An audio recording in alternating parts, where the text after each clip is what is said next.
the other way. Let's take the sphere and turn it inside out so that the space radiates out in all directions and the surface becomes condensed into a tiny central focus, like that. You see? Right in that spot is an infinite number of possibilities as well as in the space around it. And that spot has them everywhere it goes. No matter where that spot goes, there's an infinite number of possibilities. Everything's in that, and in the space around it, infinitely.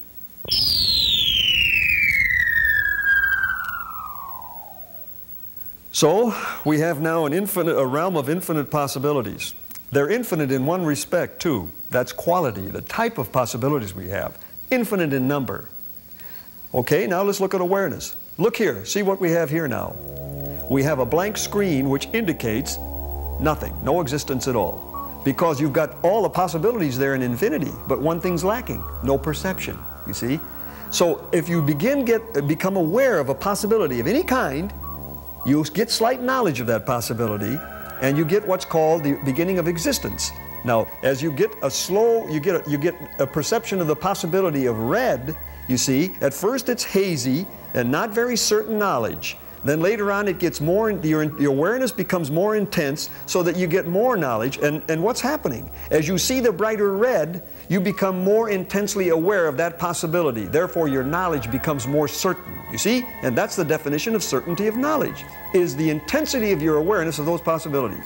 So whereas you've got an infinite quality of possibilities, you have an infinite quantity of awareness or perception to attach to them, you see? And that gives you this tremendous interplay and dynamism that we call life, you see? So existence and life really are the same thing. Existence may be static. Life may have dynamism. And we'll get into that in a little while when we talk about time. Okay, now, once again, we're going to go to a blank screen. Out, you see? And what we're going to exemplify with this again is no knowledge. See?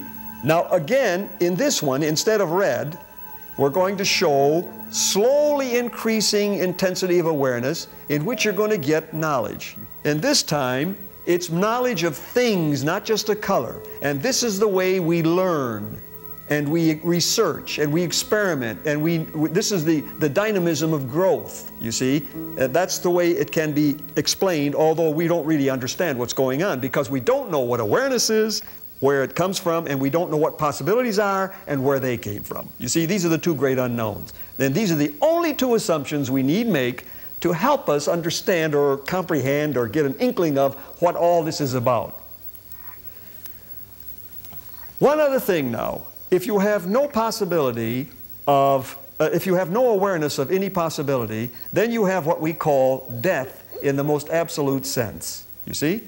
And that is, you can have all the awareness in the world and no possibility. One might say, well, if you got awareness, it's, you know, you have the opportunity to interface with a possibility. We might call that dreamless sleep.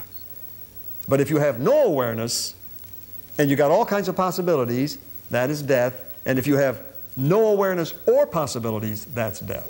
And in the most absolute sense, beyond any kind of philosophic concept or any kind of religious dogma. Anything else would be contrary to human reason, no matter how terrifying it is. Well, using plain common sense and extracting things from our everyday experience, we've come up with the basic tools we need. So the time has come for us to enter the realm of pure human reason. But remember, you've got to leave all your prejudices, all your biases, and all your discrimination here, because out there, we're going to be nothing but pure thinking minds.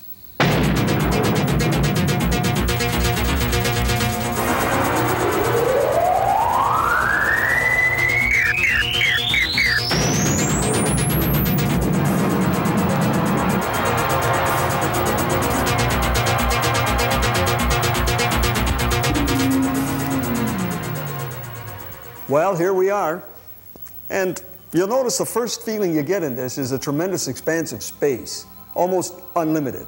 And that's only proper because what we're dealing with is infinity in probably the most literal and emphatic sense. Now, you'll see this later on.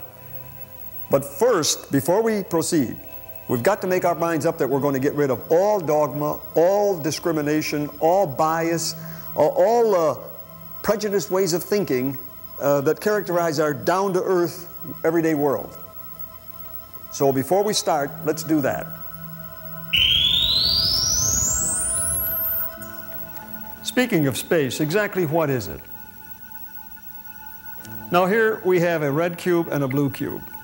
The red cube is the possibilities of cube, a certain size, a form of a cube, a certain size, and a color red. The blue cube is the same except it's color blue.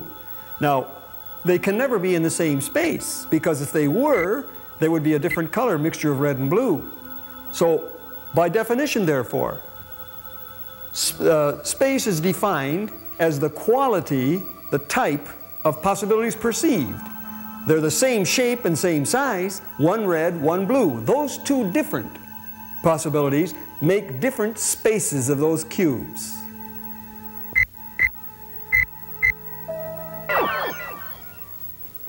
Now I want you all, if you can, to get up out of your chair and come toward your set. That's it. Just come toward your set. Right smack in front of the screen. Stop about 4 feet away. Okay, now sort of bend down and look at the right middle margin of your screen. What do you see? You see an X, a black X, right? Nothing else. You see nothing else. Okay, now cover your right eye and stare right at that X. What do you see? Same thing, right? No change at all. Is that right? Oh, is it right? Glance over to the left margin with your left eye. Keep your right eye covered. Now what do you see? Ah, you see more possibilities that weren't there, right? A circle, a black dot. Well, now look back over at the X. Keep your right eye covered. What do you see? Doesn't it look like before? You know the dot is there, but it's not there. But it will be there, or it was there, and is there, all at the same time. So isn't this a remarkable thing? The dot is there, it was there, and it very soon will be there, all at the same time, because you know it was there all the time, but it wasn't there. Why? Simply because the intensity of your awareness was not maximal, which is a definition of present time. Past and future are conditioned by intensity of awareness of possibilities that is less than maximal. Some very distant, that you can barely remember them, or so far in the future you can barely conceive them. These are remote intensity awareness. But when it's maximal, it's your present time. But all these tenses are with you at the same time, you see? Time isn't something that begins in a distant past, progressing at a constant velocity toward an unimaginable distant future. It's not that objective. It's subjective, and it's different for each of us.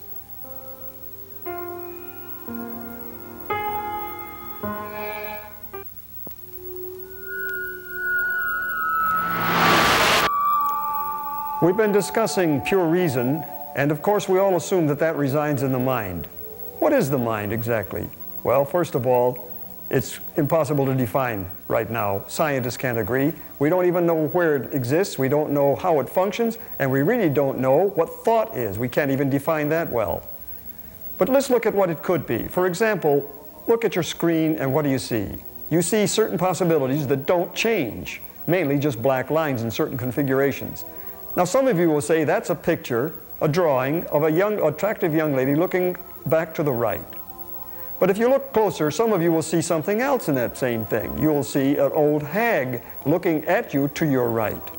Notice that the chin of the young lady is the big nose of the old hag. It's an old trick they use in psychology books. What's happened here? Possibilities never changed. Yet some of you, with your minds, interpreted this to be a young lady. The others interpreted it to be an old hag. And your own mind will switch from one to the other rapidly. Difficult to take both in at the same time. So we have good definitions now of mind. That is, mind is the categorization of the type or quality of the possibilities perceived. Some of you categorize the same possibilities as young woman, others as old hag. And language is simply the naming of those categories. Young woman or old hag. So using our same assumptions, we come up with workable definitions of mind and language.